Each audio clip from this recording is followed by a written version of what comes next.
مزاروں پہ دینا یہ فضول خرچی ہے.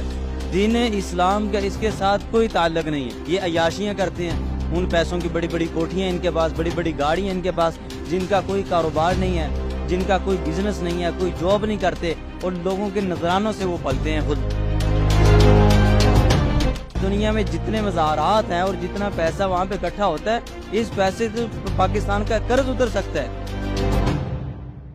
درباروں کے اوپر جو درخت ہوتے ہیں, لوگوں کا نظریہ اس کے متعلق یہ ہوتا ہے کہ ایک درخت ہے, ایک بیری کا درخت ہے, لوگ اس کے نیچے جا کے بیٹھ جاتے ہیں کہ اگر بیر گرے گا نیچے تو اللہ بیٹا دے گا. جی داتا علی اجگری رحمہ اللہ کی ان کی خود کی اپنی کتاب پڑھیں کشف المحجوب, اس میں بھی لکھا ہے, کئی روایات میں لکھا ہے, انہوں نے 1 سے زائد شادیاں کی.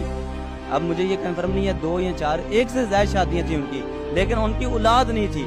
اب جس بندے کی خود اولاد نہیں ہے, اس کا مطلب یہ ہے کہ وہ قادر المطلق نہیں ہے.